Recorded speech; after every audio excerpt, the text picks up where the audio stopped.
¿Qué tal? ¿Cómo va? Seguimos con la clase de Python. Hoy, la clase de hoy vamos a ver primero ecuaciones diferenciales de orden mayor que uno, cómo hacerlas en Python. Y después la segunda parte va a ser introducción a Markov. Muy poco porque recién están empezando en la teórica, en la práctica. Así que vemos nomás las herramientas básicas de trabajar con matrices, autovalores, autovectores. Y después la clase que viene sí vamos a ver un poco más, cosas un poquito más avanzadas o específicas de Markov, ¿sí? Bueno, entonces ecuaciones diferenciales de orden mayor que uno es cuando aparecen las derivadas mayores, no solamente la primera derivada, sino x segunda, x tercera, ¿sí? X es una función que depende de t y aparece, en este caso, en este ejemplo, por ejemplo, la segunda derivada. Podría aparecer acá también la primera derivada de este lado, o la variable t suelta también podría aparecer. Acá solamente aparece la segunda derivada y la función x, ¿sí? Entonces, ¿cómo se resuelve esto? Lo tenemos que convertir a un sistema de ecuaciones, ¿sí? En general siempre vamos a tener una sola ecuación de mayor orden y la vamos a convertir en un sistema de ecuaciones, ¿sí? Tantas ecuaciones como la derivada máxima que aparezca, ¿sí? Si acá aparece la segunda derivada, van a quedar dos ecuaciones. También en general no va a aparecer mezclado sistema de ecuaciones donde aparecen las derivadas de mayor orden, porque podría dar como ecuaciones repetidas de que x' por un lado va a ser y de t, y si tenemos otra ecuación más para x' de t, bueno, no sería, en general no es posible resolver sistemas más complicados de sistemas con derivadas de mayor orden. Entonces, en general es o un sistema de ecuaciones donde son todas las derivadas de primer orden, o una única ecuación donde aparecen derivadas de mayor orden. Bueno, entonces la forma de hacerlo es transformarlo en sistema de ecuaciones, y la forma también acá es muy fácil confundirse una vez se olvida qué era exactamente la transformación o cuáles son las nuevas variables que tenemos que definir, y es bastante simple, en verdad es ir definiendo una nueva variable para cada derivada, ¿sí? Y, o en este caso i o i de t sería y de t va a ser x', ¿sí? En este caso solamente aparece la segunda derivada, entonces tenemos que agregar una nueva variable que sea simplemente i de t igual a x'. Si hubiese más derivadas de mayor orden, tercera o cuarta, sería z de t igual a x segunda, w de t igual a x tercera, ¿sí? Para cada derivada agregamos una nueva variable. Para la última no, porque ya tenemos una ecuación, o sea, necesitamos solamente en este caso para la primera derivada. Entonces, una vez que llamamos i de t a x' de t, ahí ya tenemos el sistema, que es ahora, fíjense que como i es x de t, x' de t, entonces i' es x segunda, ¿sí? Entonces esta x segunda va a ser simplemente i' de t. Entonces el sistema nos queda, por un lado, esta ecuación, que la escribimos acá simplemente dando la vuelta, y x' de t y de t, y por un lado esta ecuación, que ahora la transformamos en vez de x segunda, y prima, ¿sí? Entonces acá sí nos queda un sistema como el que estamos acostumbrados, como el que vimos en la clase pasada. De este lado las derivadas de las variables y de este lado las variables sin derivadas, ¿sí? Este es siempre el mismo método, es muy simple, pero también es fácil confundirse de exactamente cuáles son las ecuaciones. Las primeras ecuaciones van a ser siempre x' de t igual a y de t, x segunda de t va a ser, si hubiese una más, x segunda de t es z de t, pero a la vez x segunda la tenemos que reemplazar por y', entonces nos quedaría y' de t igual a z de t, ¿sí? Acá lo hice solamente para dos, pero ya lo vieron en las clases cómo hacer para más variables, pero siempre lo mismo es definir una nueva variable para cada derivada. Bueno, entonces tenemos que resolver este sistema, y como les decía, una vez que ya tenemos que resolver el sistema, usamos todo lo que vimos la vez pasada. Acá, para ver algo nuevo también, vamos a ver el método rungecuta de orden 4, que está en el ejercicio 12 de la práctica, ¿sí? O sea, vamos a usar el método rungecuta para resolver este sistema de ecuaciones.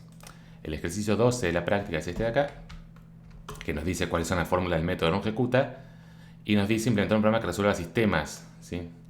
Para resolver sistemas. O sea, este es el ejercicio que vamos a hacer de alguna forma. Y acá está planteado, como está escrito, parece planteado para una sola ecuación, no para sistemas. ¿Sí? X de t no aparece en ningún lado un vector.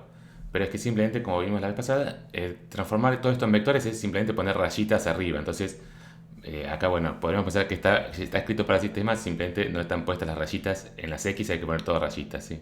Esto es el vector x de t, este es el vector x en t0, este x0 también es un vector de valores iniciales. Y bueno, después todas las x son siempre vectores, y la f también es una función que va, para pensarlo como sistema, o sea, está escrito en verdad como en una ecuación, en una sola variable, pero para pensar el sistema simplemente hay que pensar eso, que f y x son todos vectoriales, ¿está bien? Entonces, ¿cómo implementamos esto? Es lo mismo que para cualquiera de los otros métodos que hicimos. Habíamos hecho, por ejemplo, para Euler modificado. Teníamos esto, y lo que hacíamos era, en cada paso, como teníamos que trabajar no con un solo valor, sino con un vector, usábamos la columna anterior, ¿sí? Entonces la forma era de referirse a la columna anterior. O sea, definimos una matriz X ahora de n filas y la cantidad que sea de columnas. N filas es la cantidad de variables, y la cantidad que sea de columna de la cantidad de pasos que tengamos del método. Y en cada paso transformamos el vector de la columna del paso anterior, ¿sí? Entonces acá es exactamente igual, todo esto es exactamente igual. Digamos, lo único que cambia es que esta parte que dice valor modificado la cambiamos por esta parte de acá, ¿sí? Es el único cambio si uno agarra Euler modificado de la clase pasada. Entonces acá la única cosa que a veces puede marear un poco es estos K1, K2, ¿dónde los defino? Afuera del for, adentro del for, es uno para cada X, hay un vector, bueno, siempre lo mismo, es poner X flechita acá arriba, F flechita acá arriba y listo. Entonces X flechita se traduce en Python en que nos referimos a toda la columna, ¿sí? Y F flechita, bueno, acá no aparece, pero es simplemente porque después cuando llamemos a este método, rungecuta, va a tener que recibir una función F que tome como entrada una variable t de tiempo y un vector X de estados, ¿sí? ¿Está bien? Entonces, si se fijan es lo mismo que acá, es exactamente lo mismo. Este método es acá, toma una F, que toma un vector, y que toma una variable t de tiempo y un vector X. Bueno, acá también la F está por algún lado acá, ¿sí? Hay varias veces hay que usar la F y evaluar las distintas cosas, ¿sí? Acá simplemente copié todo lo que dice acá, entonces K1 es F en Tn-1, Xn-1, bueno, K1 es F en Ti-1, X columna y menos 1, ¿sí? K2, miremos ese nada más y seguimos. K2 es F en Tn más H sobre 2, Tn-1 más H sobre 2, Xn-1 más H sobre 2 por K1. Acá fíjense que el K1 está arriba, no abajo, así, H sobre 2 por K1. Entonces, Ft-1 más H sobre 2 más Xi-1, la columna I-1, H sobre 2 por K1. Bueno, copiando todo y acá copiando lo mismo para Xi, se obtiene el método rungecuta vectorial. ¿Está bien? Lo importante es hacerlo dentro del for, que es lo mismo para una variable. Y lo importante también es que los K1, K2 también no hay que hacer un K1 para cada variable, sino todo es vectorial. K1 en este caso también va a ser un vector, ¿sí? Eso es lo que hay que tener presente. K1, K2, K3, K4 es un vector de tantas filas como cantidad de variables haya en el sistema. ¿Está bien? Y la cantidad de variables está calculada acá, es el m. En este caso la cantidad de variables la llame m para no confundir con n. Es un sistema acá de dos ecuaciones, dos variables, entonces m va a ser 2. Bueno, con todo eso, ahora programamos la función. Entonces lo que tenemos que programar es este sistema, y' de t igual, x' es y' es menos x cubo más x. Entonces, x' es y, es lo que dice acá. Acá fíjense que el vector x es la primera coordenada es x y la segunda coordenada es y. Entonces, la x' es y es menos x al cubo más x. ¿Sí? Menos x al cubo más x. ¿Está bien? Todo esto también estamos viendo los ejercicios de la práctica. Todos estos del principio son todos para sistemas. Acá es todo sistema. Y acá en este empieza a aparecer, en el 15, empieza a aparecer la segunda derivada. Este ya lo tenemos que hacer como lo estamos haciendo ahora. Y los últimos son todos así de aparece la segunda derivada. Acá, como les decía, aparece la segunda derivada de x y la segunda derivada de y. Bueno, tienen que ver cómo lo pueden transformar. Pero acá, si se fijan, están las dos ecuaciones por separado, ¿sí? Son dos ecuaciones independientes. Acá la x y la y. La x no depende de la y no depende de la x, así que no se va a mezclar esto. ¿Está bien? Bien, y acá también aparece la segunda derivada. Y este de acá, el último, si el orden lineal es parecido al que estamos haciendo ahora. Está un poquito distinta las constantes, pero es parecido a este. Así que después lo pueden usar. Y acá también les pido usar rungecuta. ¿Está bien? Bien. Entonces volvemos al ejercicio. Rungecuta es esto de acá. La ecuación ya la acabamos de programar. Y bueno, ahora hacemos... acá, ¿qué tomamos al principio? Bueno, tomemos puntos al azar en el menos 1, 1. ¿Sí? Tomamos puntos al azar en el menos 1, 1. Ahora lo vemos esto. Y a la forma ya la habíamos visto la vez pasada. Puntos al azar en el menos 1, 1 es tomar puntos al azar en el 0, 1, un vector de dos puntos al azar en el 0, 1, multiplicar por 2 y restar 1. Eso nos transforma del 0, 1 al 0, 2 y le resto 1 del menos 1 al 1. ¿Está bien? Rungecuta lo llamamos siempre, ahora estamos haciendo todo con paso h, así que le pasamos un h chiquito. Rungecuta es de orden 4, perdón, un h grande, porque rungecuta es de orden 4, entonces con una x 0,01 ya es suficiente, no hace falta poner 0,001. Rungecuta además necesita calcular muchas cosas en cada paso, entonces es mejor hacerlo con un paso grande para no tardar mucho, ¿sí? Y graficamos. Bueno, y eso, ¿qué es lo que graficamos? Sí, esta es justo la parte importante, le hice rápido. ¿Qué es lo que vamos a graficar? Acá queremos graficar trayectorias, como habíamos hecho para sistemas, pero acá no hay una trayectoria, está solamente x. O sea, en principio uno tiene una sola variable, que es x, Entonces, ¿qué vamos a graficar? ¿Sí? Si tenemos una variable x, sería solamente se mueve en una recta. Pero justamente como definimos, lo transformamos en sistema y x' ahora es y, entonces lo que vamos a graficar es x e y que corresponden a x y x'. ¿Sí? Esa es la única diferencia acá en todo esto, es que este gráfico, el eje x es x, es la variable x, y el eje y ahora representa x', ¿sí? Es decir, la velocidad. Entonces, ¿cómo interpretamos este gráfico?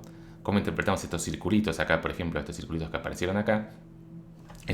Acá estaría oscilando, ¿sí? Sería parecido a lo que vimos del zorro y conejos, que está oscilando la cantidad de zorros y conejos, se mantienen dentro de un círculo, dentro de un ciclo. Pero acá en este caso es x y x', entonces si uno mira acá lo que está pasando es, agarramos cualquier ciclo, por ejemplo este rojo, bueno, x empieza acá, se empieza a acercar digamos, a este punto, al -1, que sería el centro de este círculo, se empieza a acercar y acá estamos con velocidad 0, como que estamos acá, se empieza a acercar y lo que representa esto es un péndulo de alguna forma. Esto se va moviendo, cuando llega acá tiene la velocidad máxima, depende para qué lado está, positiva o negativa, pero la velocidad máxima sigue hasta acá y ahí vuelve a tener velocidad 0, ¿sí? Si uno mira acá cómo se va moviendo x, va yendo de acá a acá, ¿sí? El punto, cómo se va moviendo así, es lo que vemos en este círculo rojo. Y cómo se va moviendo la derivada, bueno, va aumentando, acá disminuyendo porque es negativo, pero en módulo va aumentando y después en algún momento llega al máximo y empieza a disminuir hasta llegar a 0. Es decir, en algún momento se para, pero como es un péndulo vuelve ahora para el otro lado, ¿sí? Cambió el signo de la derivada cambió, entonces primero se mueve, así se está moviendo para allá, con derivada positiva, y cuando llega acá empieza a retroceder, se mueve para allá con derivada negativa, ¿sí? Entonces todos estos círculos representan eso, un péndulo que va oscilando con respecto a un centro, acá en este caso el -1. Estos círculos también representan esto, y estas cosas son las más complicadas de este comportamiento, ¿cómo se llama este ejercicio? Oscilador no lineal, es un oscilador bastante complicado. Este gráfico creo que es de otro, creo que es de otro problema. Sí, de este. Este oscilador es como que tiene dos puntos donde puede oscilar, entonces es como un péndulo que oscila a veces, todo esto hace una oscilación grande, es decir, recorre los dos y a veces depende de dónde empezamos, se queda oscilando alrededor de uno de los puntos. Es una cosa, no sé cuál es el experimento físico realmente que hace este oscilador, pero bueno, depende de dónde empezamos, puede oscilar alrededor de este centro, o dar toda la vuelta alrededor de los dos centros, ¿sí? Eso es lo que está, bueno, así sería porque se mueve solamente la variable x, ¿está bien? Este punto, esto que he hecho es un consejo que les doy ahora, que lo tendría que haber hecho la clase pasada también. Estas trayectorias uno no sabe muy bien dónde empezamos, entonces podemos poner esto, el punto inicial de cada trayectoria, graficarlo, ¿sí? Poner un puntito en el punto inicial de cada trayectoria. El punto inicial es simplemente la coordenada 0, esto acuérdense que es una matriz, entonces el primer vector es fila 0 y fila 1, pero columna 0. Entonces con esto podemos graficar el punto inicial de la trayectoria. Entonces acá vemos todos los puntitos, ¿sí? No sé, a veces sirve, a veces confunde más, no sé, depende del gráfico que estamos haciendo. Pero ven, empieza acá y bueno, acá no importa mucho dónde empezó porque hace un círculo, ¿sí? Pero en algunas trayectorias que quedan cortadas, acá justo no se llega a ver si hacemos de nuevo. Ven, acá se puede ver, esta trayectoria empieza acá, bueno, esto nos da un poquito más de información de dónde empieza cada trayectoria, ¿sí? En este caso no es muy importante, en la clase pasada sí que hacíamos unas trayectorias que queríamos ver si se acercan al centro o se alejan, podíamos agregar todos estos puntitos. Son los puntitos iniciales, el dato inicial con el que empezamos a dibujar la trayectoria, ¿sí? Y bueno, acá queda un poco irregular porque en este lado tenemos pocos círculos, acá tenemos muchos círculos, pero falta todo esto. Entonces, si queremos hacer algo más regular en vez de puntos al azar, podemos, por ejemplo, tomar valores iniciales, dejar fijo la coordenada y, dejar fijo la coordenada y igual a 0 y variar solamente el valor de x. Entonces, ¿cómo hacemos eso? Con arrange, ¿sí? x0 se mueve en el arrange de menos 1,5 a 1,5 a paso 0,1 y la variable y vale 0. ¿Está bien? Hacemos lo mismo. Y bueno, acá queda este gráfico, queda mucho más simétrico, más parejito. Y podemos ver bien más círculos cerca de los centros, ¿sí? Fíjense, este punto azul representa la trayectoria que empezó justo en este punto, menos 1, 0, y ese punto es un punto estacionario, ¿sí? Es como que empezamos justo en el centro, es como que el péndulo, si yo empiezo justo en el centro del péndulo, bueno, está parado, no se va a mover, ¿sí? Si yo agarro un péndulo, lo suelto, se va a mover, pero si lo agarro con el péndulo ya en el extremo inferior, no se mueve, ¿sí? Entonces, bueno, acá tenemos más parejo, entonces tenemos mejor acá representados los ciclos alrededor de cada punto, pero por ejemplo acá falta toda esta parte. No, por ejemplo, si uno se fija en igual a 0 no tenemos ninguna información, solamente este ciclo es el que pasa por igual a 0, por x igual a 0, perdón. Entonces podemos también tratar de representar al revés, variando la variable i para tener información de qué está pasando en toda esa parte que no tenemos nada graficado, ¿sí? Entonces lo mismo, i0 ahora se mueve en el rango de menos 1,5 a 1,5 y x0 lo dejamos fijo, ¿sí? Y bueno, ahora nos quedan estos gráficos, ¿sí? Parece como que estuvimos graficando otra cosa, pero es lo mismo, solamente que acá estamos dándole más importancia a todas las trayectorias que pasan por por x igual a 0, y acá no teníamos ninguna trayectoria que pasaba por x igual a 0, solamente una, la de afuera de todo, ¿sí? Y bueno, lo último que podemos hacer es juntar todas las dos cosas, pueden juntar si quieren las dos cosas para tener todo. Bueno, acá este es como el gráfico más completo, acá sí tenemos información completa de todas las trayectorias. Hay muchas trayectorias que dan toda la vuelta y cerca de los centros hay trayectorias que oscilan alrededor de uno de esos centros, ¿sí? Esto es lo que estamos obteniendo, ¿está bien? Bueno, eso entonces con respecto a gráficos de ecuaciones de mayor orden, a resolución de sistemas de resolución de ecuaciones diferenciales de mayor orden. Es todo básicamente lo mismo que la clase pasada, simplemente primero lo transformamos en sistemas de ecuaciones, ¿está bien? Bueno, paro acá y enseguida seguimos para separar como son dos prácticas distintas, paro acá y enseguida seguimos con la otra clase.